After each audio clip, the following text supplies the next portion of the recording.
You've got a new background. Or you're in the garage. What do you mean you can't hear me? Hello? Hello? Hello?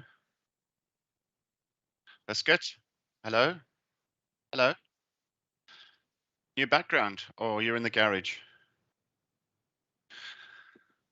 The garage.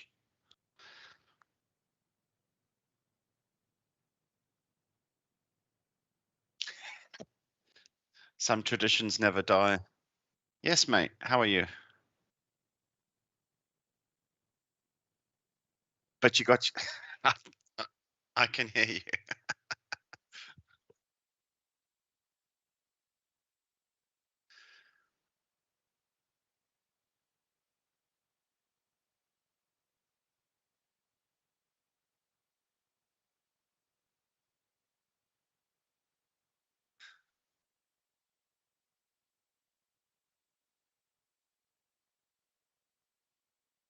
Hello.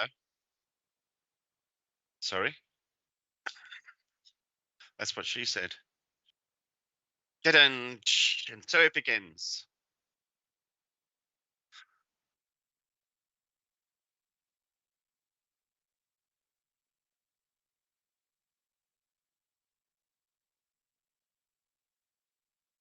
Is this your way of selling your bike?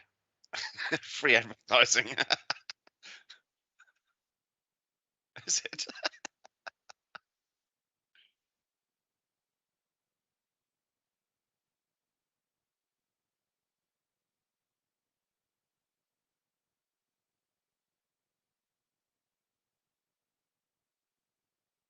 Yeah.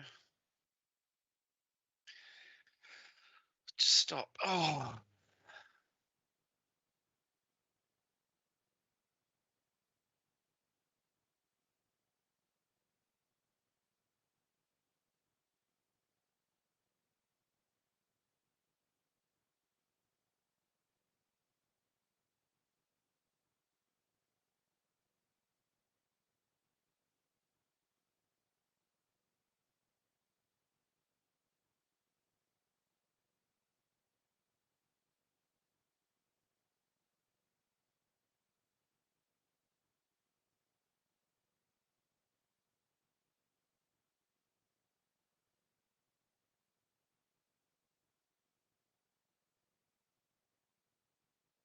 Stream manager.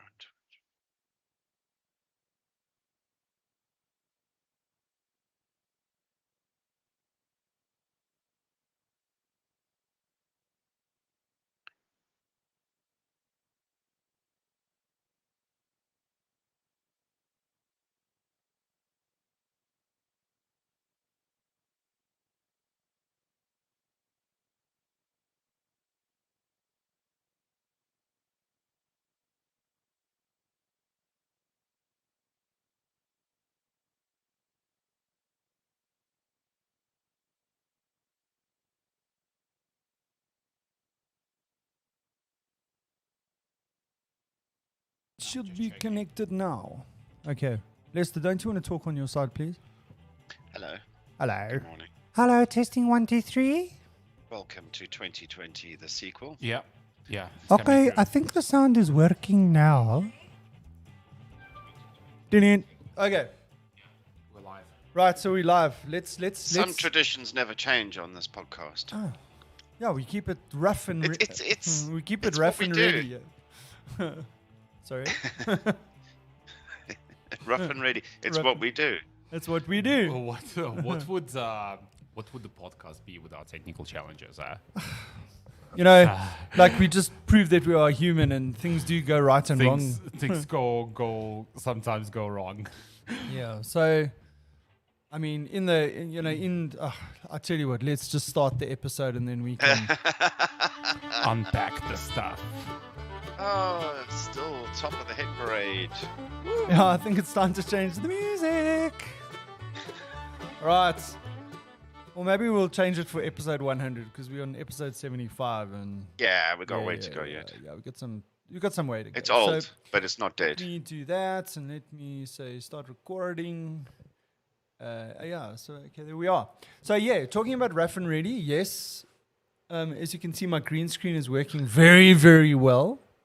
Brilliant. I've taken a photo of my garage and I'm broadcasting it as our background. And if you believe that, I know a good doctor. Dear. Yeah, so anyway, I haven't had a chance to sort out my green screen yet. I was gonna park my car here and just chuck the green screen on the car. And then I thought, I don't know if that's It's gonna not work. going to be a flat surface. No. Anyway, It's gonna be very funny. So I thought, okay, let's just do it like this way. I should actually just park the bike right here. Put a for sale sign on it. Ah, what is that a subtle hint or what? Is that like, am I supposed to be selling my bike? Well, for some time. Do you you've know been something mulling that I over- don't? Have you been talking to my You've been bank mulling manager? over that bike for some time. There's other bikes you might want to own. That is a classic. No. I don't think he's gonna If you sell sell his the GS. if you sell the GS, no, look, I would. You know what? Funny enough, I actually don't have a sentimental attachment to the GS You serious? anymore. Really? That's Yeah. oh, what? Since Christmas? No. I mean, I was having some issues with the bike some time back. Yeah. Around about the time that I wanted to sell it. But I have since fixed those problems, and that's why when I couldn't sell it and I fixed that problem, it was fine just to keep the bike. I wasn't that irritated when I was riding it. But then you haven't really used it much Well, I since have. lockdown. Well, like I have not used it that much during lockdown, but I have in the last month and a bit. I did that trip out to Sabi, which is fucking amazing, dude. It was like Was it that was the bubble really- run? Yeah, that bubble run was legendary. I mean, look, there was a lot of rain. There Yeah. was a lot of water. Did I send you the video of the rain? No. No, I'll send it to you. I'll send it on the group. I couldn't show it. Yeah, anyway, I didn't even think about that. But yeah, it was a bit wet. But in spite of that, we still had a good time. It was really, really Did the great. Bearded Fen do a podcast of it? No. So I suppose now's a good time to announce something. In the sense that as of next week, the Bearded Fen podcast will be no more. What? Yep. What? Yep. Is this some New Year's resolution? Yeah, it is. It is. The executive have made a decision, and it's going to be deprecated. That's a shame. So this is the last episode. No, not of Weekend Craic. No. No, the On the Bearded Bearded Fen Fen podcast. podcast. Yeah. Yeah.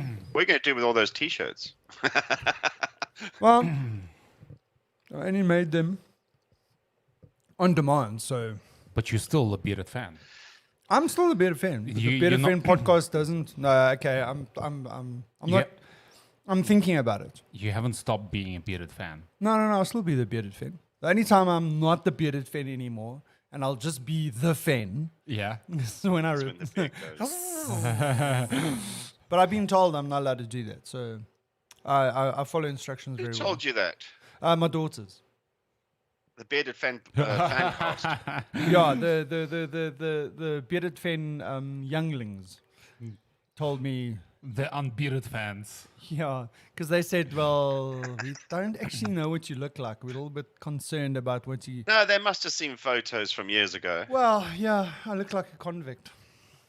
I've been cleaning up my house recently, and I've been going through photos, and I've got photos from your wedding. Man, you look so different. Mind you, we all did. But burn them.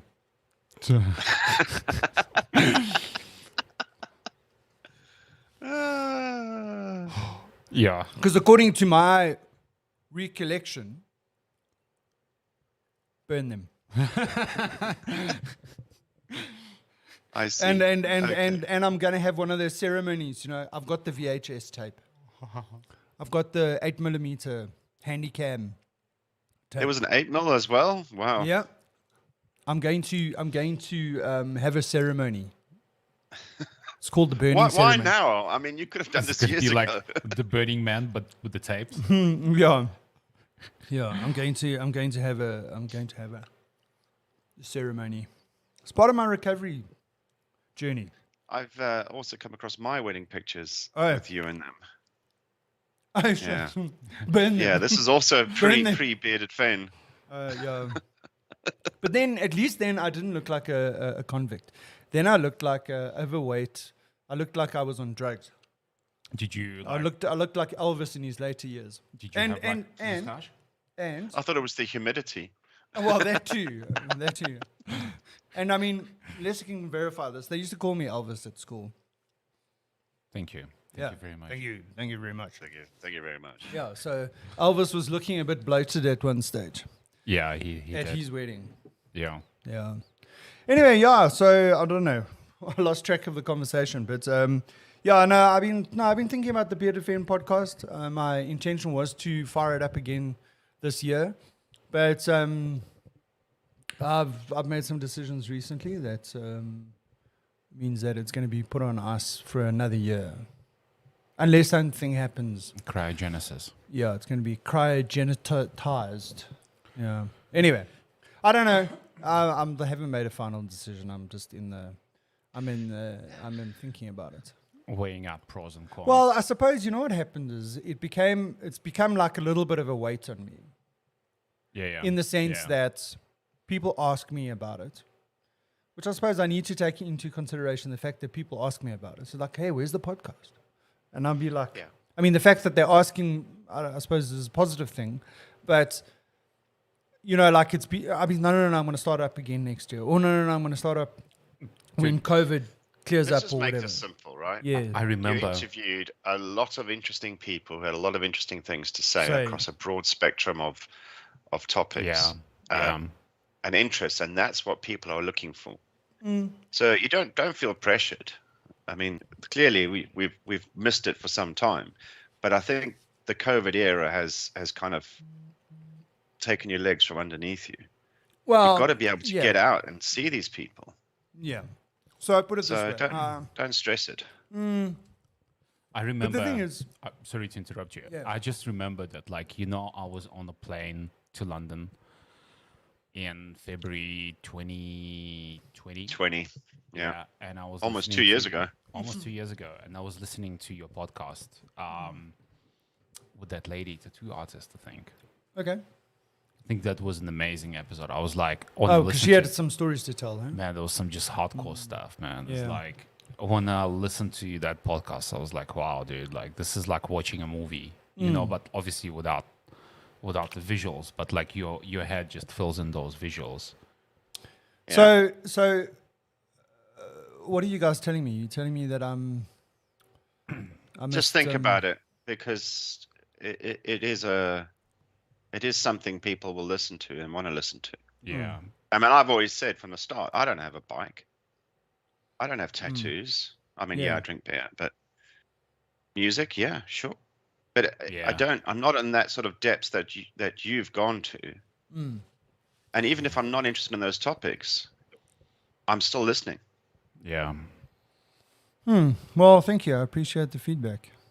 But there's no Now pressure. get out there. There's no pressure, dude. like don't take into don't think about it as like a peer pressure thing. Yeah. It's like just think about it, like see how things go, and like if you want to and you're keen and you have interest, then go for it. Because you have to be keen and you have to have the interest, because those discussions and those conversations happen because like you sat down with those individuals and you asked the right questions and you basically steered the conversation towards like some really interesting topics. Yeah, sure. You know what I mean? Yeah, I do. Yeah, well, look, I mean, I'll think about it. Yeah, thank you, guys. Rest Appreciate and that. on your side, it's like how's the weather, man? It's 2 degrees at the moment.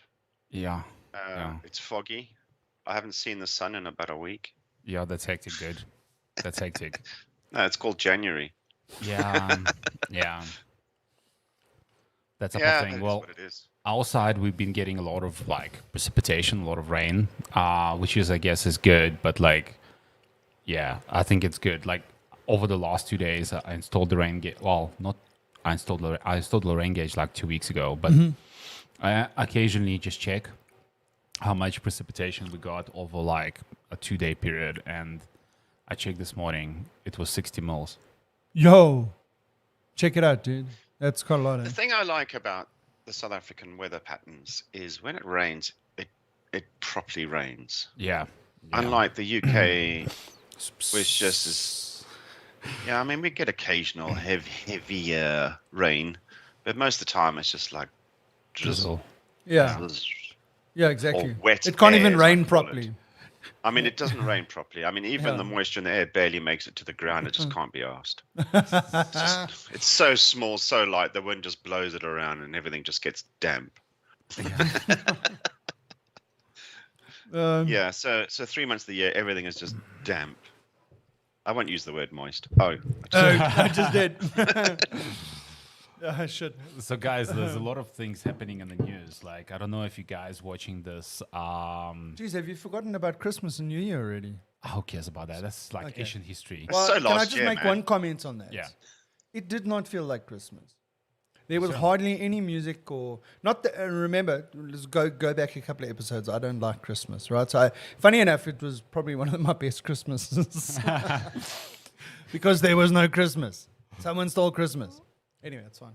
Let's move on. Sorry, dude. Like, I understand that you most likely, don't like it, but I think you miss the feeling of, Christmas and that atmosphere of Christmas and, Zero. Zero. Okay. Zero. So that wasn't a complaint. That was like, oh, wow. I No. haven't lost Christmas. It was an observation Okay. that I noticed that you didn't get that Christmas feeling. You went into the shops or you went in somewhere. It was just like. But you were, like, during that time, you were in the mother city already, right? No, not Christmas itself. Oh, okay. You left I left afterwards. after Christmas. But Okay. what I'm saying is like leading up to Christmas, like being in the shops, early December, Yep.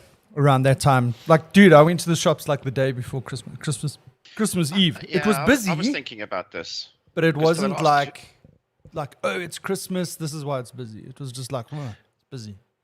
It dawned on me this past Christmas that it hadn't felt like Christmas for some time. And then I realized, well, I haven't.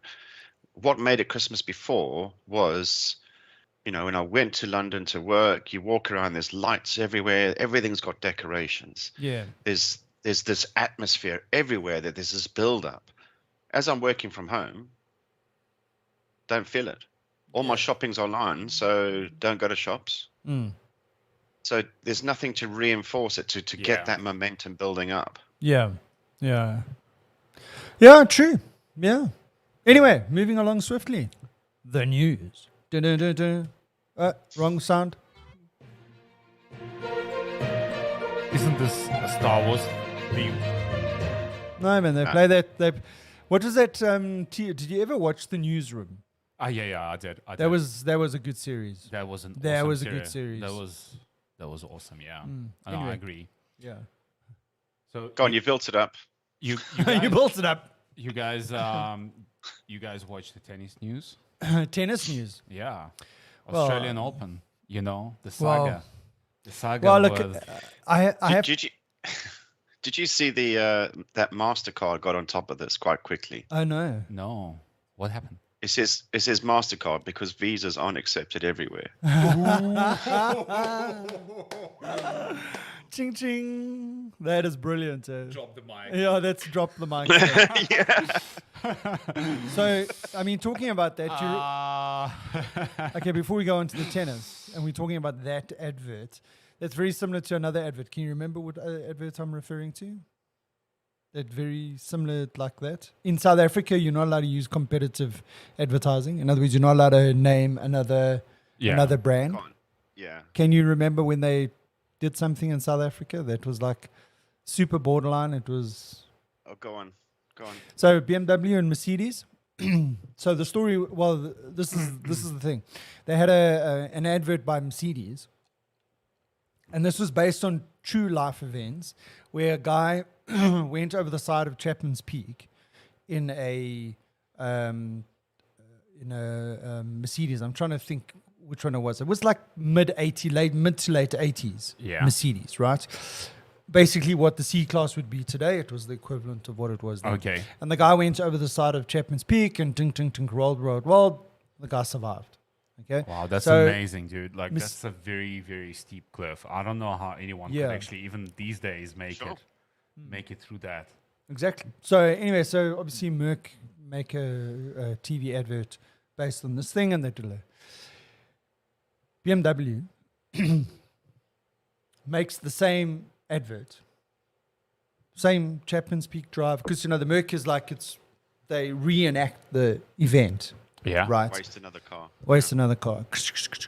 Right. Then BMW does exactly the same advert, but obviously the BMW doesn't go over the side. And the tagline? The car that beats the Benz. Benz, yeah. Ching ching. Ooh. Anyway, back to tennis. Yeah, have you guys seen that whole saga unfolding? Well, I haven't really been in my phone with the news this week because I'm still been on leave, so I'm being like, worry about that next week. But I did see the headlines coming through the notifications say, Djokovic has lied here and he's going and then he's not going. And I saw this morning that his visa's been cancelled. Yeah, again. Yeah. Again. Yeah, doesn't have a MasterCard. Yeah, he doesn't have a MasterCard. No, but on a more serious note, like Lester, have you saw this whole news and you know what the saga is all about?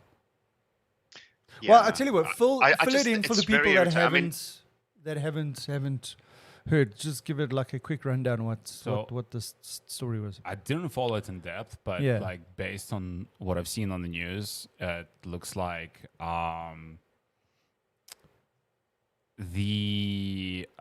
order for Djokovic to actually enter Australia, he has to be vaccinated, right? Yeah. If he's not vaccinated, he needs to have a valid reason not to. So based on Australian immigration judgments, initially they forced him to quarantine, and then basically while he was in quarantine, they reviewed his case and cancelled his visa. And then he went to court, appealed it, then he got given the visa, and now the Minister of Immigration revoked the visa.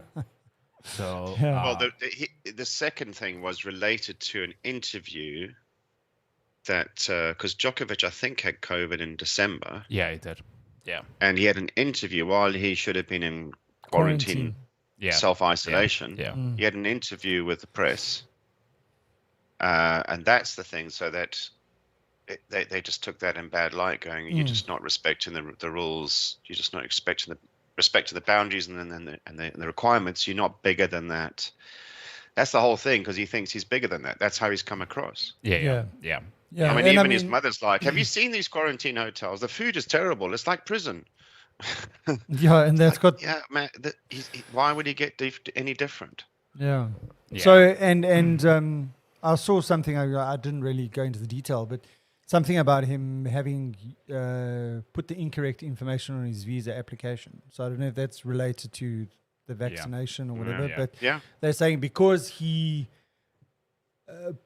put misinformation misinformed them when he made his visa application, that's also part of the reason why they've told him. Yeah, but I suppose the problem here is he's been allowed to play in tournaments during the COVID eras for some time all over the world. So there's been special circumstances, dispensations. But I mean, the reality is it's the same for all of us. If you want to do something, you've got to weigh up. If I'm an anti-vaxxer, that comes with consequences, and if that's a decision and a choice I want to make, then I've got to live with the consequences. You can't have everything your way. Yeah. So which bubble has he been living in that he thinks it's any different? So obviously Australia, I'm not sure if you know, like, had some of the harshest COVID lockdowns in the modern world. I mean, they are strict. I have to correct you there. They are. Yes, they are strict on their borders and who can come in and that's fine. It was the same in New Zealand.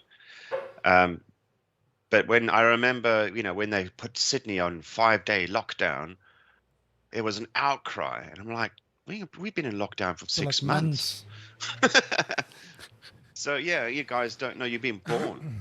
Yeah, but like in something like in Perth, there would be like 5, or Melbourne, there would be like 5 people have been 5 cases. 5 cases. They lock the city down. Yeah, it's like something out of a movie. Yeah. So We've now gone the other way. Okay, We've but now gone the other way. yeah. But okay. Yeah, it's like, hey, we're all vaccinated. Who gives a shit? Boom, boom, boom, boom, boom. You know. So I've had, okay, not to talk about Christmas, but during the Christmas period, I had some time off work and I made an effort to go and see people, which I haven't done for a year and a half. Like actually And spent a lot of time or like just call them physically up. in a room with people. No way, sitting dude. next to them, having conversations. It's like meeting walking in again, pubs eh? and wow. And it was cool. But I've been ducking and And diving. you realize you don't COVID like the it, whole so period. you're quite happy to stay Yeah, home. why don't I like this guy? Never again. Sorry, you were saying. But yeah, I've been ducking and diving COVID because people I've been sitting next to for hours on end tested positive. This happened on 3 occasions during the Christmas period. They tested positive no, next dude. day. Yeah. And I'm like, missed that one. Missed that Yeah. one. Well, I mean, when I went on that Salby bubble run, we had to give a negative Pregnancy test. Yeah, like a pregnancy test. Lateral flow. Yeah. So yeah, I had to do one of those antigen or speed test, rapid test or whatever. So I did that before the thing, and we went on the trip and whatever. And one of the guys I was hanging with, when we got back, like 3 or 4 days later, messaged me, phoned me and said, listen, by the way, I just want to let you know I went for a test and I'm COVID positive. I'm like, oh, fuck. Oh no, dude. Yeah. Shit. That's pretty much how my Yeah, so I went for a PCR test. Again. So I went for a PCR test the next day. I was negative. All good. But I mean, it does, because I was just about to go down to Cape Town. I was like, oh, Yeah. I've got a The headache. folks. Yeah. I Anyway. think people here are just fed up with this whole lot. And But I mean, don't we've you gone feel- through a period. We didn't go into lockdown. Scotland and Wales went into restrictions, but not England. Yeah. And it's got to the point where we're just like, people are going to get it. And at one point, I think it was a week or two ago, it was 1 in 20 people in the country were COVID positive at that time. And in the last week of going back to work, sitting in meetings, not sitting, but on Teams. And I'm looking around all the people in the meeting, and They're all sweating. No, They all they've got a all running had- temperature. They've all had COVID. All right. Yeah. I'm like the odd one out now. I'm like, Are you feeling I peer feel a bit pressure? like a- It's going all to go talking running about around their in the pub and experience, hugging and their kissing everyone and saying, symptoms. I got to get COVID. I'm feeling left out. touch me. Touch me. Oh, shit. But yeah. just a question about like COVID and lockdowns in UK. Isn't the big thing happening with your current Prime Minister about him hosting parties at 10 Downing Street during the lockdowns? And Look, yeah, I mean, that is headline news. Between Prince Andrew and what's going on with him, Oh, jeez, dude. and Boris, yeah. I mean, there's this thing on the BBC News at the moment going, what must Boris think of his future if even kids are taking the piss out of him? Yeah. I mean, there was this party that wasn't a party, that was an office meeting that was or wasn't there, didn't happen, and all of that have come out. Now it's like, well, how many of these gatherings did they have? these guys There's were more party than one. monsters. These guys were party monsters, dude. They were You literally should see like, the memes coming out. It's brilliant. I mean, There's this picture of a wine in a supermarket with all the wine, rows of wine bottles, and at the Yeah. top where it normally says special or whatever it says, it just says office supplies. Brilliant. oh man. Yeah, I think his days are numbered. I think people would be he's- pissed off. I mean, it's like the entire country was in lockdown. Nobody could go to pubs, and yet People are very pissed off. I think I But would, I mean, I would that be. is so silly. I would be. I mean, can you imagine? It's like the entire country is on lockdown, everyone's suffering, and then like this Boris guy. is having a party. No, basically the entire like prime minister's office is busy like having drinks, snacks, Cheese and wine. and wine. 10 Downing Street. It's like, what's the plans for dinner? 10 Downing Street. It's like, So what would happen if Cyril covered up that during a lockdown that he had a party? Well, I saw something the other day. What would happen? I saw something the other day. Well, I mean, I'm sure you know about the whole state capture, Zondo Commission yeah. kind of thing. And I mean, I saw something that he said the other day, which like, you got to hand it to the guy. Obviously, it hasn't happened, so you don't know whether he would follow through with it. But he said, listen, if I'm implicated in anything to do with the Zondo Commission, I'll resign. Did you see that? Yeah, I saw. So, I mean, you got to understand that is a first in our country post-apartheid. Didn't get that for the last few presidents. Absolutely. No, well, not. exactly. I mean, this goes back to even FW and all them Puck. and Botha in those Yeah, days. not Puck Same thing. or PW Botha, yeah. No, well, anyway, so I'm like of the opinion that, and maybe I'm batting a bit for Cyril here, and I mean, I don't really watch the news that carefully, and I might be wrong. But I reckon that Cyril is of the kind of caliber of person that worked in corporate. Yeah. He was in, what was it? Now the name of that company leaves me. But when he was in corporate, before he went like into politics like full time, he was on the board of JCI or something like that. Yeah. So I mean, he comes from that, and something like that happens in the corporate world. If you're working for a listed company, dude, cheers, bye, thank you. There's no question about it. So, I don't know. I just, the fact that unless he it's said publicly, political spin. Sorry. It's political spin for propaganda and support. Yeah. In which case it's working. But when it came to it, would he? But that's what I'm saying. Because he hasn't landed up in that situation. We don't know what he would actually do. But I mean, the fact that he comes out publicly and says, listen, if I'm implicated, I'll step down. I mean, no one else has ever said that. Yeah. In South Africa. Maybe he's looking for a way out. He's tired of this job. Well, maybe. I mean, it's a never-ending saga. No, but I mean, the thing is, I suppose, is there ever a president that's been handed a country by the previous guy that's in a good state? I mean, like even in America, even in the UK. I mean, there was baggage that came along with. I mean, with everyone, yeah, absolutely. I mean, if you go back to the whole Iraq war and weapons of mass destruction and terrorism, that thing. I mean, was it Tony Blair who was involved in that? Yeah. Yeah. I mean, the right. next person went, but no, you just fucked it up for me. Yeah, so, and they spend the first year of their term blaming the last party and the last prime minister and all the nonsense they've inherited. But it's about how they handle themselves for me. Sure. Do you just keep blaming the previous government, or do you actually step up and do stuff people will remember you for? And that's the piece that I'm missing. But I mean, do you think it's also previous government or previous leader?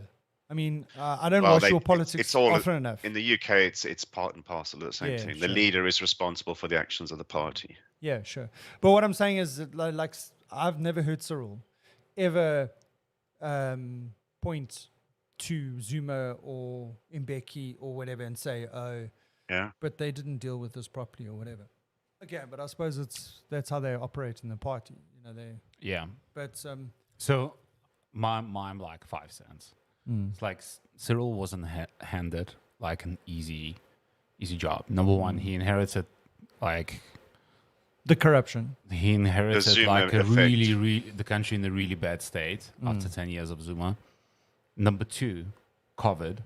Yes. Yeah. Right. Number three, it's like all the protests and looting that happened, and it's like navigating these is basically just like walking very carefully across a lake covered by very thin ice. Yeah, true. And listen, I think, in my opinion, he's done very well at managing the... Yep. And I mean, look, there will always be things that happen that people will say, oh, but that was maybe too harsh or too strict or went over the line or locked down for X amount of time and the restaurants are battling and the tourism industry, all that kind of stuff. But the guy had to make a decision. And the reality is it doesn't matter which decision he makes, there is always going to be someone that's going to be upset about it. Absolutely. Yeah. So which side of it would you like to be? Where he says, no, I want South Africans to be safe. This is what I'm saying. I understand. This is my decision. If he had not done that and people were dying as a result of a decision that he made, that's a different story. It's a bit of a gamble. Screwed if you do, screwed if you don't. Yeah, exactly. So you got to try and get the balance right. And I think he's done a very good job, in my opinion. Yeah, no, I agree. Okay. And I mean, you can always look and the reality is you can always look back and say, okay, you know what, that could have been done better.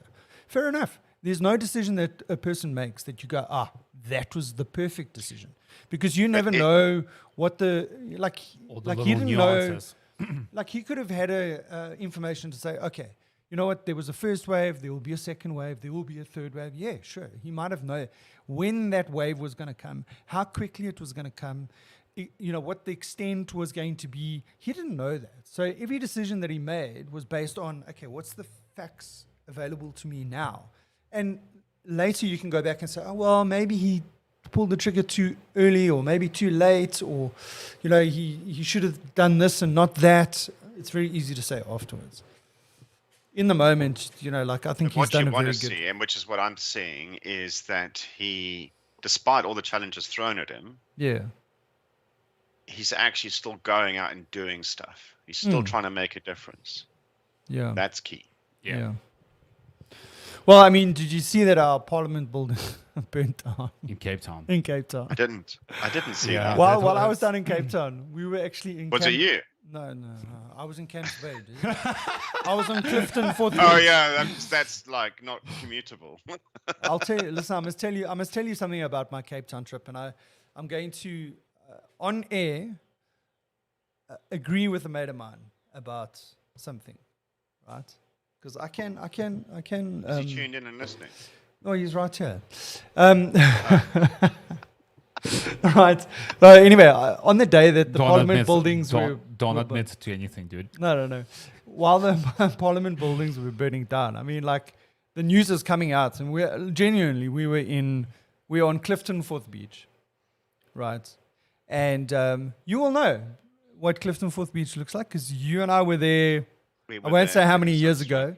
We hitchhiked back in the days that it was safe to hitchhike. We hitchhiked over Chapman's Peak. I don't know, it took us 4 hours to get there, and like half an hour to get back, kind of thing. And we got like several trips across lifts. So what? Anyway, we went to the same beach, and so we start hearing the stuff coming through, and I said, "Oh, okay, the Parliament buildings is burning down." I look behind me, and there's this like smoke, smoke, and then. Like from behind the mountain. And then I heard some people there say, oh, no, I've just come from town and I didn't know what was going on. I saw this like smoke and anyway, so while it was happening, But I mean, it was an odd story, man.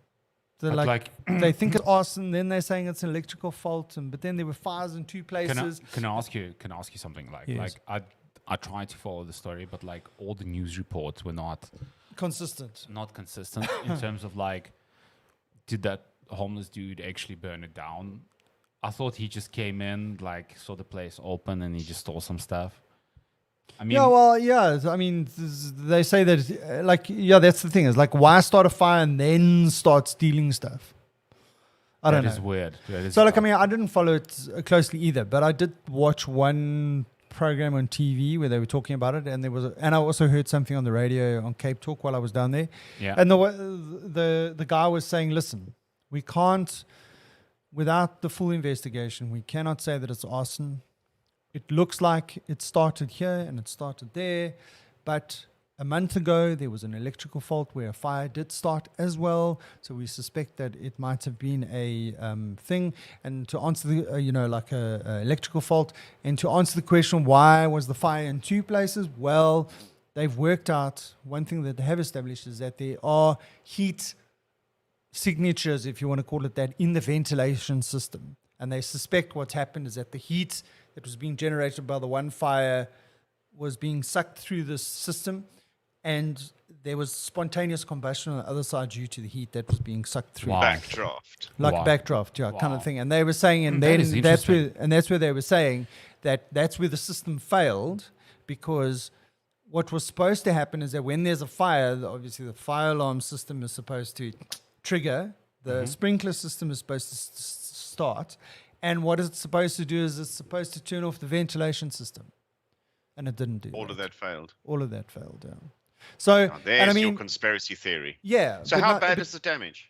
Well, they said something like 20 million. I speak under correction. I don't know the numbers, So but it was is the something building like usable for parliamentary duties? yes. And here's the crux. This I can. Oh yeah, it's 33 million rand to fix. They estimate to fix the Parliament buildings, to relocate Parliament from. No, sorry, 33 billion. Sorry, 33. Yeah, I must get my numbers right. But there was a thing where they say it was going to cost them 3 billion rand to move them from Cape Town to Pretoria, so they can conduct parliamentary meetings. I'm sure my numbers is correct there. 33 billion to move. I'm going to Google it. You guys can talk while I'm Googling. 3 billion rand to move Parliament. Jesus. From Cape Town. So I'll tell you the other story. So before, and I'm sure you said this to me about the temperature of the water in Cape Town. Was it you that was saying to me that it's like cold in Cape Town? The water. Yeah, was it? Like on several occasions. Why? Yeah. No, because The seawater. Yeah. So thanks. Thanks. Are you going with? No, you can go with. Yeah. Well, I'll see you later. Okay. Well, if you need me to fetch. I'm on the edge of my seat here. What about the cold water? Are we talking about the seawater? There's too many things going on at the moment. The seawater is bloody cold in Cape Town. No. Okay, well, let's just take a step back here. Okay, this is my view, is that you've got the Indian Ocean and the Atlantic Ocean. The Indian Ocean is warmer than the Atlantic Ocean. Yeah. Do we agree on that? Yeah. So, I say that in December, January, and February, sort of in Cape Town, the water is normally about between 18 and 23 degrees. Now, 18 is on the colder side. That's in the Indian Ocean. Yeah. 18 to there's 23. There's no way it's going to be 23 degree on the Atlantic side. No. And then on the Atlantic side, it's probably sitting at about 11, 12 degrees. Yeah. You concur with that? Yep. Right. Yeah. So I'm like always, people tell me that, no, the water in Cape Town is cold. I say, don't talk shit. It's colder on the Atlantic, but it's warm, in my opinion. I don't like to swim in bath water, right? 23 is a nice temperature. 18 is a little bit cold, but I can do with 18 because it's refreshing. You're lying on the beach and whatever. Yeah, you don't need to you can just take a dive, or like if you really want to surf, you can wear a wetsuit. Yeah. If you're getting cold. So would you believe me if I told you when I swam at Fishhook for the first time, I was like, holy shit, this is cold. But that's on the There's Atlantic a reason side. there's No, that's penguins, on the Indian Ocean side. Yeah. You know what the temperature was? What? 16 and a half. That is insane, dude. So anyway, That's cold. so fast forward to us going to Clifton, right? And I told my girls, like Emma says, no, Dad, I want to go to Clifton one day. When we go to the beach, I want to go to Clifton. So I said, okay, that's cool, but you understand what Clifton is. It's like, it's all the rich people, there's lots of traffic on that side, not really much to do. You can walk around and all that kind of stuff, but you can't really swim because it's cold there, right? Yeah. Okay. Yeah. fair enough. Clifton is cold. Yeah. What if I told you that the temperature at Clifton was the same as it was at Fishhook? You serious? It was 16 and a half. That is weird, dude. So I get there, I'm on Clifton Beach, I walk down there, I put my foot in the water expecting it to be like, cold. Yeah. I was like, this actually feels warmer than Fishhook. Wow. Yeah, my kids swam there. Wow, that's amazing. Dude, global warming, dude. Global wow, that's warming. amazing. Yeah, those ice caps are melting, dude. Anyway, but yeah, seriously, but there was one day, shortly before we left, that it probably got up to about 18 and a half, and the water was just amazing. But before that, every time I swam before that, I had to go, oh my God, this is cold. Like once you're in for about 5 or 10 minutes, it's okay. Yeah. But it's that getting in that was the problem. Yeah. Anyway, let's see I if we can. swear I walked on water there. Oh yeah, listen, dude, when we tried to swim there, it was 11 degrees. I want to see if I can find I presume a it was number. still like 30 degrees out in normal air temperature. Yeah, 237 million. 237 million to move Parliament to Pretoria. Conversely, the cost to move the company's administration to Cape Town. This is a long time ago. Oh, that's March 2021. Okay, that's pre-fire. The debate on whether to relocate to his. Okay, but that's March. Okay, Yeah. I want to say after fire. After fire. Come on, Uncle Google, give me something. No insurance on the fire-ravaged Parliament. Okay, let's see. Okay, 1 billion to repair the fire-ravaged National Assembly. State faces 221 million bill. Okay, that's right. Push to move. Okay, let's see what we've got here. Anyway, yeah. Yeah, but put it this way, it's a big number. I can't find the number now. It's a big number to move it from Cape Town to Johannesburg or to Pretoria. And it's a bigger number to fix it. But it just shows you, if they just spent a couple of R100,000 to make sure that the fire suppression system was working, they could have saved themselves A lot of pain. And you would think that the Parliament building is the number one building, the first building that gets money allocated for maintenance. You would expect, because it's the number one building in the country. Yep. Theoretically. Yeah. Anyway, maybe the person that wanted in March last year, wanted to move it from Cape Town to Pretoria, decided, well, the only way I'm going to get this right is woof. I don't know. No, I don't think so. I think maybe it's just an accident, an unfortunate accident. Luckily, nobody actually died in the fire. Yeah, no. Look, we joke about it, we jest about it, but yeah, fortunately, no one was hurt, or whatever. Look, but interestingly enough, one way or the other, we need to fix it. Like, yeah, it doesn't really. It's matter. a historical like, building. It's a historical building. It's like it's got. Yeah, it was built in the 1800s, right? Yeah, so it's like you got to fix it. And I mean, it's a tourist. I mean, even though obviously it's important stuff that happens there and whatever, it is a tourist thing for people to go and see, because there's a walkway and a park next to it, so you can walk past the parliamentary buildings, and it's it's like part of the sort of experience. If you're going to Cape Town, you can go see these beautiful places. Parliament is one of them. As a building. How about this? Like, we can easily sell Nkandla and just pay for the cost of renovations on Nkandla. Yeah, dude, what I don't understand is, that's true, we can move it there, because it's already paid for, right? Yeah, and there's a fire pool. And it's got a fire pool. I'm pretty sure Jay-Z is smiling at the moment right now. It's like, should have had a fire pool. I told you need a fire pool. Shit. But I was just thinking, like, why don't they just move it from the Parliament buildings to the castle? The castle in Cape Town? Yeah, they could. Isn't that a cool place to put it? It's a cool place. Yeah, I mean, they can have the parliamentary. How well has that castle been maintained? I think it's pretty well maintained. I remember going there. It was in a very neat condition, because it's a museum, so it's like a historical building. I've also got a videotape of that. That's also going to be part of the video. No, the ceremony, the bonfire. Sorry, we'll call it a ceremony. Yeah. It's actually a pretty neat idea, because that would really work. And if some of the parliamentarians don't behave, there's also a dungeon there. Yes, that is correct. Now I'm getting ideas, dude. Security-wise, it should be quite strong. Yeah, there's a drawbridge, isn't there? It's very strong. Yeah. Yeah, I think I think it's the perfect place. I mean, why do they want to move it to Pretoria? Just move it down the road, man. Yeah. Yeah. Anyway, what else is happening? Formula One. Anyone watch the end of the Formula One last year? Oh my gosh! Yes. Should we go there? Just so Have much we got drama. enough time? Just so much drama. Should we scratch old wounds and which way do you? I've not been watching the news since that race ended. So me neither. Is Lester a Hamilton fan? I don't know. No, I didn't want either of them to win. Oh, I'm not a fan of either of them. Okay. Fair enough. This is about the sport.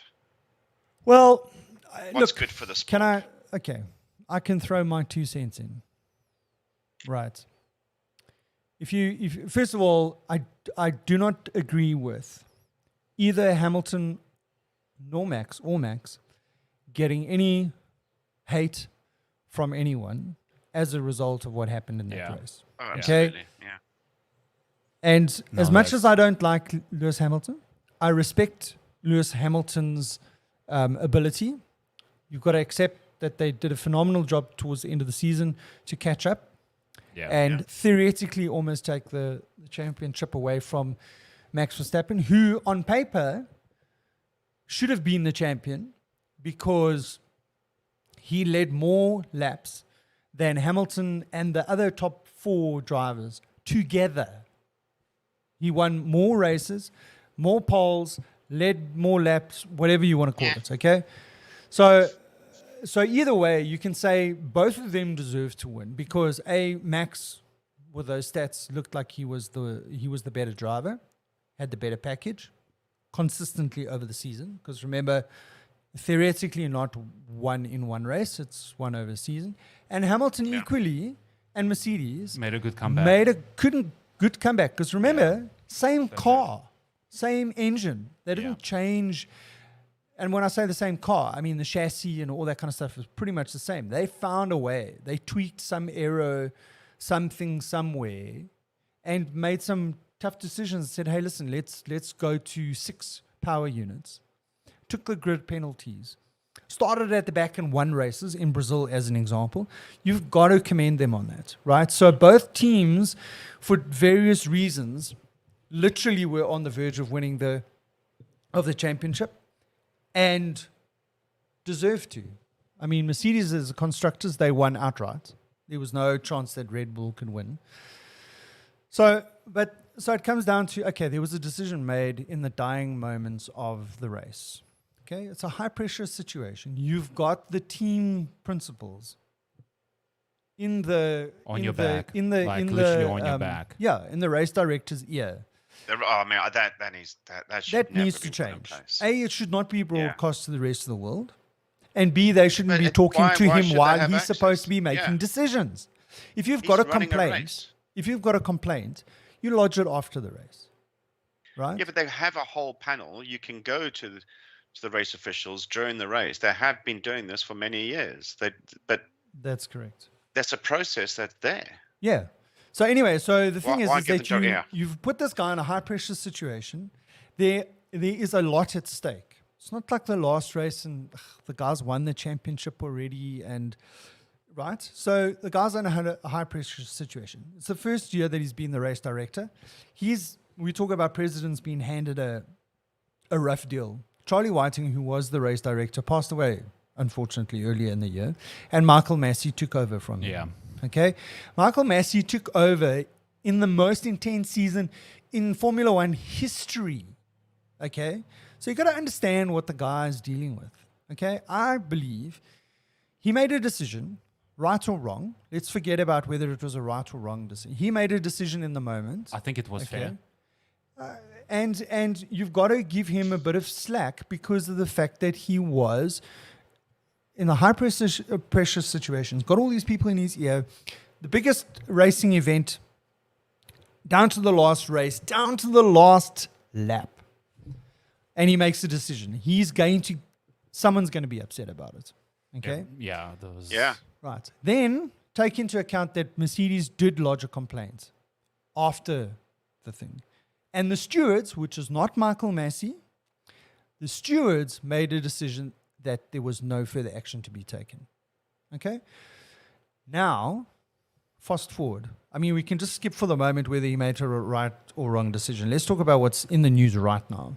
What's in the news right now is Lewis Hamilton has had a sabbatical when it came to social media. Okay? He went and he got knighted and all that kind of stuff. And beyond that, he hasn't been on social media. Very quiet. Lots of speculation. Then rumors start coming out. Is he going to retire? Right?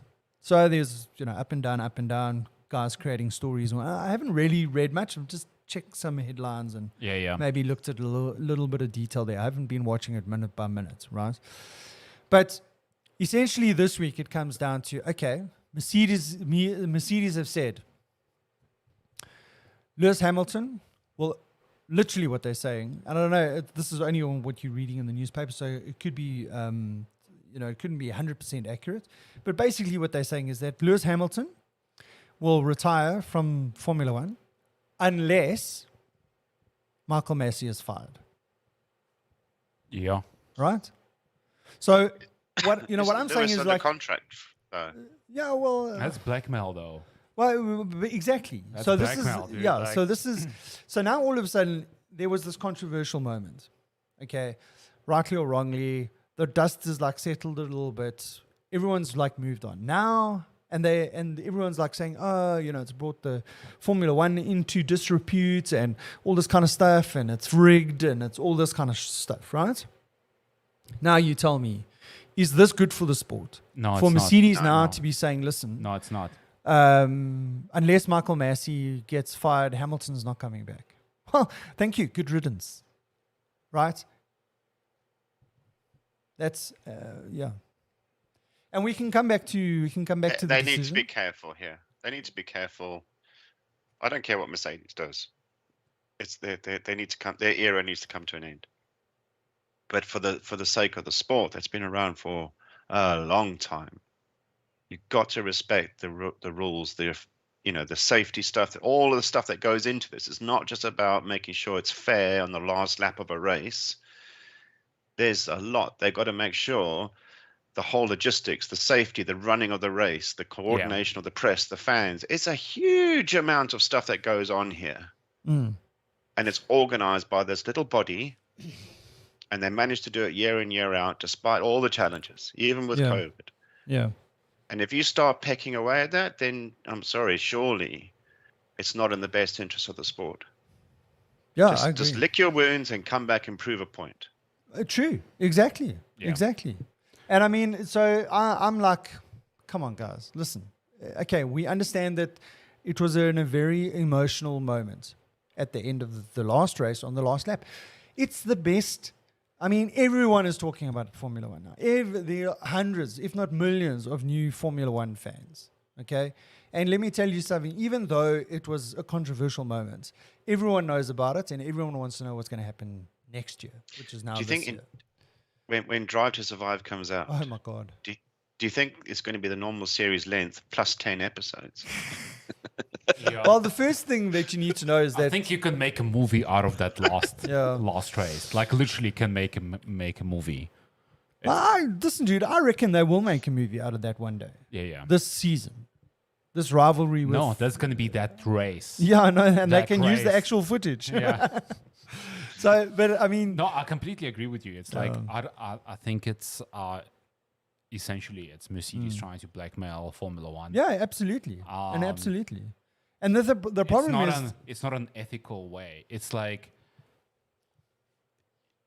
how can I give you an analogy, right? So you know who Diego Maradona is. Yes. You know he scored the goal during one of the World Cups against the UK with his hand, right? England. Yes. Against England. Against The hand of England. God. Sorry, England. It's called the hand of God. The hand of God, yeah. So God made me do it. that goal was counted, right?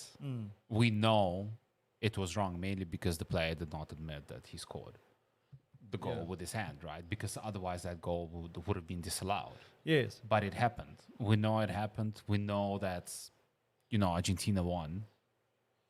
Yeah. So it's like, you need to get over it. Sometimes it's life. Sometimes it just does not go your way, no matter how close. But, we people follow sport for a number of reasons. The appreciation of skill, the excitement of it all. But part of all of that is also drama. So it's part and parcel of sport for me. Yeah. Okay. So, So, I mean, I've seen now that Mercedes are now denying that they're striking a deal with FIA to ask. Just FIA should put their foot down. Yeah, well, yeah. So, Do you want to be in our race or not? yeah, exactly. Yeah. Shit. It's just it's becoming like a soap opera. It is becoming like a soap opera. I just think, what, they just need to say, listen, guys, did you enjoy that? That was fun to watch, right? Okay, cool. You got your money's worth. We got our money's worth. Okay, let's move on. Come on. It's 2022. It's new race specs. It's new cars. It's clean slate. Let's do it. Go for it. Yes, we can talk about what happened and we can look at how do we avoid it happening again. But you know what? Put it in the box. Put it under the bed and forget about it. Go outside. Have a ceremony. Burn it. Right? I'm not, like for me, this is like, I'm excited for this season. Last season's finished. Yeah, it's a done deal. Let's just leave it. But I mean, on the decision, right? Do you think that this would be happening if Hamilton had still won the race? Do you think that any of this would be spoken about if Hamilton had won that race? Yes. You reckon? Because there's other things. There's other things like the space wasn't given back early on in the race, the first or second lap or whatever it was. But the thing is, you got to understand. Okay, but that's I'm saying but from that Mercedes. Would have come out. From Mercedes' point of view. About that. From Mercedes' point of view, do you think that all this would still be happening about Massey and getting him fired and all that kind of stuff if Lewis Hamilton had won? Exactly, right? So for me, that's an issue. Because but it might have come from Red Bull. No, but I don't think. But you see, you know what the thing is? I don't think Red Bull would have done that because they had already realized, right, that pretty much without something happening, it's the end of the world. Not the end of the world. It's the end of the season. Max is not gonna take it, right? They'd come to terms with that, and that first corner incident, they had already decided. You know what?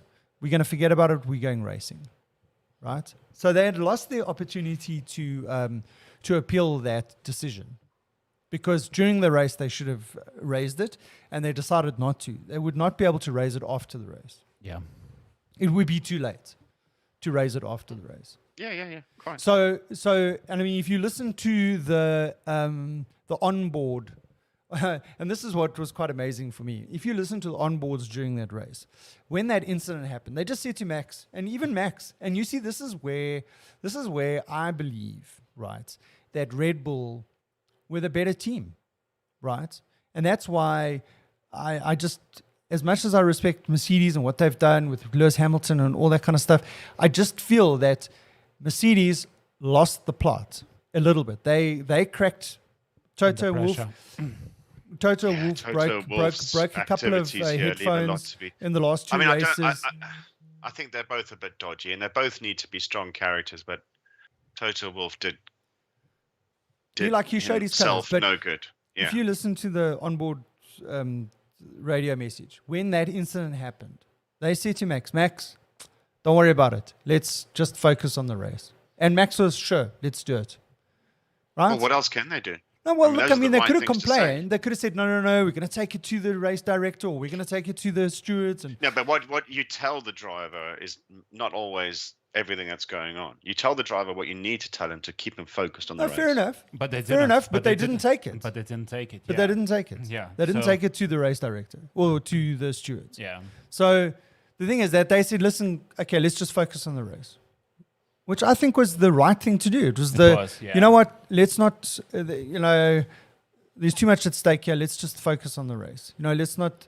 And then, but if you listen to the onboard radio for the of Hamilton and his race engineer in the last lap, it was like frantic, dude. They were like panicking. They were like, and if you listen to Max and his race engineer, they're like super calm, like almost too calm. Okay, Max, this is it. Okay, they're going to bring in the cars, or they're going to let them overtake. Okay, they're going to bring the safety car. Okay, we've got this. Pull the trigger. Yes, dude. And listen, you've got to hand it to Max Verstappen. I watched an interview with Max Verstappen, Jos Verstappen, and David Coulthard after the race. And Jos Verstappen said everyone in the garage did not expect Max to overtake Hamilton at that corner. They thought that it was too early. So it just shows you how aggressive Max is in terms of his driving. He is an aggressive driver. But in this case, he wasn't aggressive in a way that he encroached on Hamilton. But I mean, in terms of deciding when to attack, to go for the He pass. is. But look, he was successful this past year because he looks for those angles, any opportunities, and that's what makes him a good driver. So the only thing I would say is I think I'm getting a bit tired of the whole where he ducks in the inside and pushes cars off the circuit. I agree with that. Because he breaks I so agree late. with that. I think that's gone too far. Yeah. And, you know, like for me, I would like Max to win without that sort of controversy. Yeah. Right? I don't, as much as I'm a Red Bull and a Max fan, I do like that incident at Monza, right? In my opinion, it should never have happened. Even though I do believe that Lewis could have given him more space, I also believe that Max should have just said, listen, dude, I've been dealt a bad hand here. I've had a bad stop. It's put me in Hamilton's sights. He's passed me as I came out of the pits. You know what? I'll be aggressive. I'll have a look. I'll let him know I'm there. Try and unsettle him. And then I'll back out. Get him on the next and fight corner. him on the next lap. Because he could have. He had just put new tires on. No, So- it's petulance. Yeah, so I do agree with it. And, you know, that's the thing is I'm not like this blind, for me, I'm not this blind follower of Max Verstappen. Like I do say, because Becky and I watch Formula One together, and I say, and like when Lewis does well, you know, I say to Becky, shit, you know, this guy came from the back of the grid at Brazil, and he won the race. How can you gotta beat respect. that? Yeah. You can't. You just got to say the guy, he was that the better good? driver on the Is day. that good? Yeah. He's that good. And likewise with Max. If Max is behaving like that, I'm like, you know what? I didn't enjoy the race. But I can I be honest with you guys, right? It is like this season was so cool because the battle was so tight. Absolutely. It was like this season was so cool. Like it wouldn't have We've been. missed that for a lot of years. Yeah. It's like and I think that's why a lot of people started watching F1 and got It's into the it. same person winning week in, week out. Yeah, it's so like- There doesn't seem to be competition. It's like, why would you watch? You know exactly what's gonna happen. But I think now you have these two guys, and this fight is genuine, right? It's real. It's deep. You know, it's like these two guys may respect each other. Let's just assume they do. Let's just hope they do on the track. But like they hate each other in real life. Well, yeah, I'm not so know sure about about that. You know, maybe now. Look, I mean, I suppose when you get into the situation where you are racing head to head with someone, it becomes very, very difficult to be, because like there's a lot riding on it. There's a lot of emotion. There's a lot of tension in the build up to the race. There's a lot of tension in the race. And then depending what happens in the race, there's a lot of tension afterwards. And that carries on to the next race. So I think it's very difficult especially if you're racing hard like they were racing. You've got to accept that even if they were best mates at the beginning of the season before it started, you would look, you know, yeah, I don't know. I mean, like you take Nico Rosberg and Lewis Hamilton when they first were teammates. They used to be best mates before they were teammates. Then they became teammates. Then they were mates, until such time they were racing one another. Towards the end, dude, they were not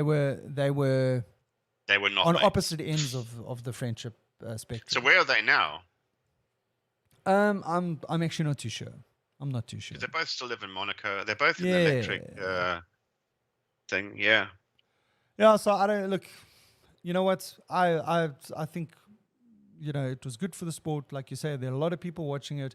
I think there's a lot of things that came together at the right time. You had Drive to Survive. Everyone's on Netflix. Oh, what's this series? Oh, let's watch Everyone's this. at I always home. thought F1 was boring. Fuck, that was interesting to watch. Obviously, they dramatized it a bit.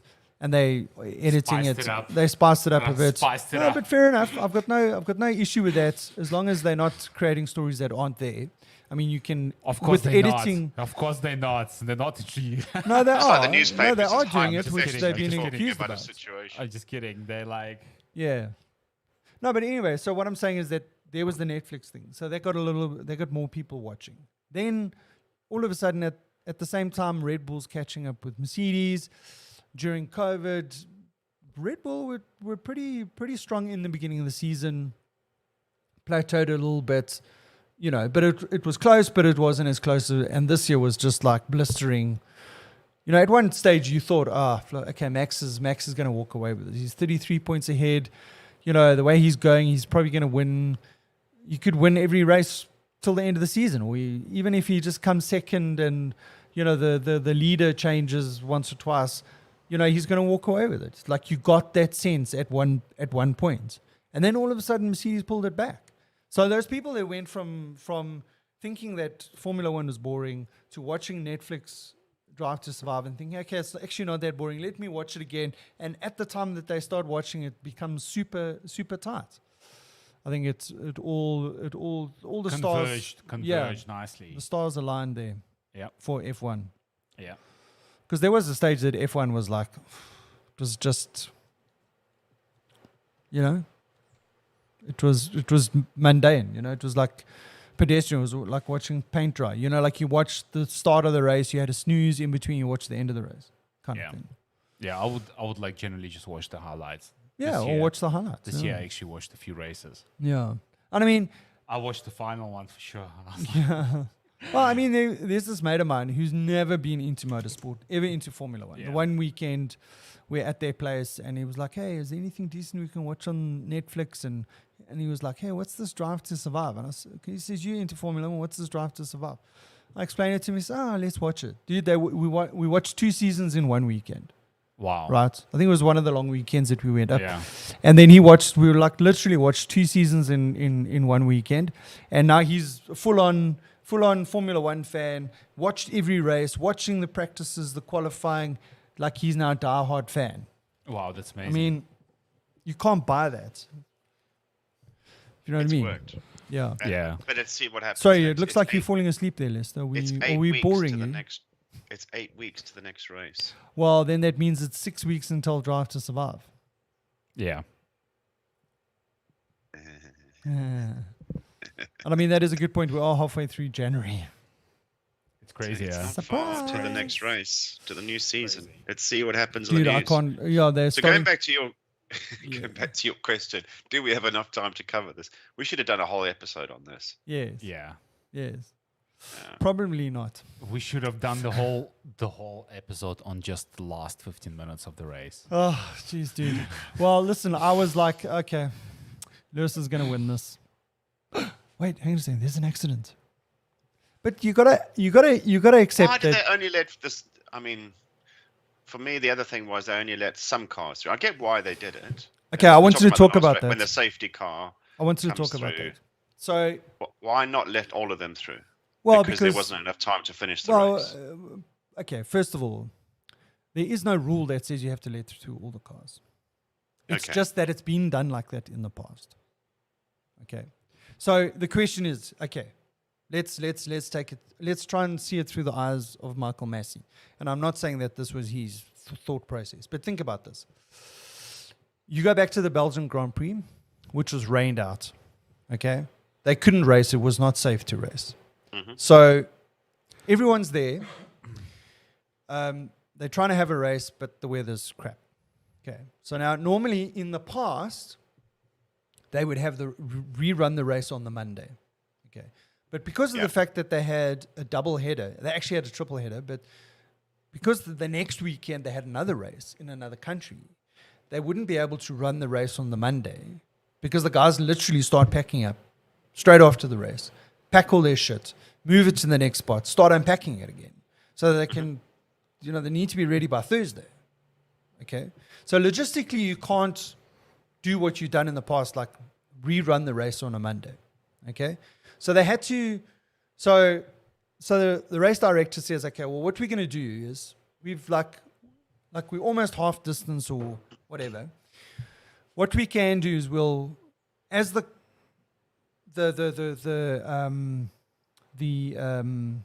order is at the moment, something like they had to, let me go back. Unless they make half distance, they can't give them full points. So anything under half distance, they got to give them half points. Okay. The rules are that they can't classify the race unless they've done 2 full laps, at least. So they hadn't done, it was something like that. I might get my facts a bit wrong. But basically what happened was the race director said, okay, what you're going to do is, as the order is now, okay, to be able to classify the race, we're going to put the safety car out. We're going to put all the cars on the track. We're going to do 2 laps. We're going to complete those, and the race will be over. They'll classify it. Everyone will get half points for the positions that they're in. Why bother? Well, you know, well, that's the thing. There's no results for this. Well, okay, but either way, if it was no results or it was that way, it doesn't, yeah. So then some of the teams complained about what you're saying, is that it was finished the race was finished under the pace car, under the safety car. And the teams complained about that. And they said, no, we don't want that. We don't want the race to end under the safety car. Now fast forward to the last race. Yeah, now fast forward to the end of the race. And now, and Mercedes was the main complainant in that Belgian Grand Prix about finishing the race under the safety car. Do you not think then that they should stop the lap count if it's under safety car? Not virtual safety car, Not a bad but idea. under safety car. Not a bad idea. I mean, obviously the fuel becomes a concern. So if it's under safety car for 10 laps because of a bad accident, then they should just stop the race. Dude, you know what? I think that is probably the best way to deal with that situation. Yeah. Is you agree, okay, when the full safety car comes out, that we stop the lap count. And because, think about it, they're getting free pit stops anyway. Okay. So they can't say, oh no, but that's not fair because now we've got our tires and we're doing more laps and whatever. Most of the guys are getting free pit stops anyway. Okay. So I do agree with that. I think that's a brilliant idea. And, maybe that's the way to go forward. But thinking about that situation, right? Now you're 3 laps away from the end, right? You've got a safety situation that you're trying to clear. You've got a race that is essentially the decider of the championship.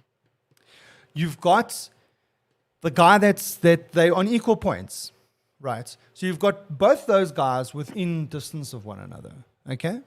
But now you've got 5 cars in between, okay? So now you don't want to end the race under the safety car. So you say, okay, well, I'm going to bring in the safety car. I can. It's cleared. I can bring in the safety car. But now I've got a problem. I've got these 5 cars in between. Okay. I've got 2 options. Either I can leave the lap cars where they are. We've done that in the past. It hasn't happened often, but we can do that.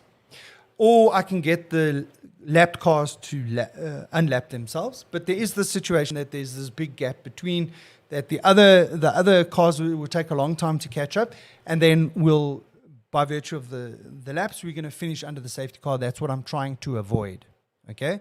So now so if I bring in the safety car now, and I leave the cars where they are, is that a safe situation? Because effectively, these cars need to move over to let Max come through because they'll get blue flags, right? And Max is going to be, obviously, he wants to try and get Hamilton on the last lap. I'm potentially creating a safety situation. Okay, so why don't I do this? I can let the cars unlap themselves, but let me only unlap the cars that are the danger, the cars that are between the 2 cars. Okay? I'll let them unlap themselves, and then I'll bring in the safety car, and they can race it. Actually, from a safety perspective, get it. But it's more than in a normal race, there is a lag when the blue flags come out and cars get out the way. Exactly. Right. So if you imagine take that out the way, you're giving Max more of an advantage. Okay, but the thing is that normally they unlap the cars anyway. So let's say there were 10 laps. Let's say there were 10 laps left of the race when this incident happened. Well, and they let all the unlapped cars unlap themselves. And now Max, in the same situation, is right behind Hamilton. Same situation. Hamilton's a sitting duck. Verstappen's going to take him on the first lap anyway, right? So the other way that Michael Massey could have done, and he could have got hold of all the team principals of those guys that were Done a little between vote. Max and Lewis, and told them, "I'm bringing the safety car in. I'm not letting the cars unlap themselves. I'm bringing the safety car in. You tell your drivers to park their cars on the side of the track." But is that safe? No, it's not safe. But what I'm saying, or not literally park. But I want them to move over, because remember on the straight. I want Was all there those any- cars. I can't remember. I want all Was there those any- cars to move over to the left-hand side to let Max pass. It would have been the same result. Were there any other battles going on further down the field? I can't remember. For position. Yuki Tsunoda finished 4th. Shame, poor guy. No one even noticed. That's his highest finish that he's done in his rookie season. And no one even noticed. No one even knew. No, Didn't even get an interview. But this is what I'm saying is, if everything stayed the way it was, and Michael Massey decides to bring in the safety car so they can race for one last lap, okay, to satisfy Toto Wolff of not finishing a race under the safety car, based on their previous conversation. And he had called all of those team principals of those cars in between those two cars and told them that when the safety car comes in and the race is on again, I want all of those 5 cars to pull to the left-hand side down the straight. It would have been the same result. Max would have taken him. Yeah. Maybe not on that corner, on the next corner. I would think it would have been the same result for sure. And I mean, then what would the controversy be? Unless Because there would be nothing wrong for the race director to tell those guys that they have to pull over, because they have to, because there's blue flags. Okay. It would have been the same result. unless Hamilton would cause a safety incident. And then- Well, then Max would have won the championship because yeah, he had that's more true. wins. Yeah, that's true. So, my point is that at worst, Michael Massey could have left it as it is and finished it under the safety car. Hamilton would have won. Or he could have said, I bring the safety car in, I leave everything as it are, I unlap the cars, I don't do anything. Max could have won, might not have won. There might have been another And I'll go safety back incident. to there's always going to be drama here. What was best for the sport? And I think the result that we have, how it's ended, despite the drama and an ongoing pain, he made a race of it. I mean, Yeah. I wish there was probably another 2 laps, not just 1 lap. But Yeah, sure. And But I I mean, the think, thing is, Michael Massey could have brought the safety car in earlier, right, to have more laps, but could have compromised. yeah, I thought that went on for that long. But anyway, think about this. Let's hold No, on. but think about this. Let's One not last talk thing. about. One last thing. Imagine if Michael Massey brought in the safety car 2 laps before, but they hadn't 100% cleared the stuff, and there was still carbon fiber on the track. On the track, yeah. And Hamilton went past and he got a puncture. What then? It's like, I think You would know, have been in it's trouble they just anyway. It's like, I reckon any way that it ended, there was going to be shit. yeah. It's just depending Yeah. which shit did you want. Look, I think Toto Wolff was gunning for Massey way before this. Yeah, I think so. He was gunning for him big time. No, Michael. Dude, I just need to jump out quick. Why, you going for a pee or you going for a smoke? It's a Oh, secret. we're still. Are we going to finish the episode? Yeah, let's finish it. Yeah, I'm just thinking. We were going to quickly touch on Formula 1 45 minutes ago. Yeah. Yeah, I don't know if we've got enough time for this. Half an hour later. All right, let's wrap it up. So, what's bye. on this day? I don't know. Today is Wikipedia Day. Wow, that is awesome, dude. And where did you find that on Wikipedia? No. Google. Yeah. So what Wow. was Wikipedia always struggles to finance itself, which is always a concern, but it's a great tool. So, what year? 98. 98? Yeah. Do I have to guess? 2000. 2001. Okay. I thought it was before Y2K. But anyway. 2000. Okay. 2001. That just sounds like yesterday, dude. 20 years later. How old's your daughter? 19, going on 20 this year. Time flies, mate. Time flies. Yeah. Next. And today, as we'll just add this on a random thing, today the British Museum opened in 1759. I'm glad you didn't ask me to guess that year. No. 1759, a long time ago. They already had 8 million artifacts that they were displaying as a museum, and it was all very grand at the time. And it's an awesome place. If you're ever in London, you should go and see it. However, now just to put it in context, this was like 25 years before the British took over the Cape Colony. That's Holy cow. It is. That's how old this museum is. That freaks your mind out. Yeah. Time flies. Yeah. Wow. Okay. Yeah. All right. Guys, it's been real. It's been real. Let me find that button. That button that Have does an this. awesome weekend, guys. And we'll be back next weekend. Hooray! I think. Hooray! I don't know. Are we? We Are are. we we next are, we weekend? are. Okay, good. Are we going to do Okay. a different room? No, well, I'll just We're change. gonna have a different background. I'll have a different background. Yeah. Cool. Right. All right. Where's that Cheers, button? guys.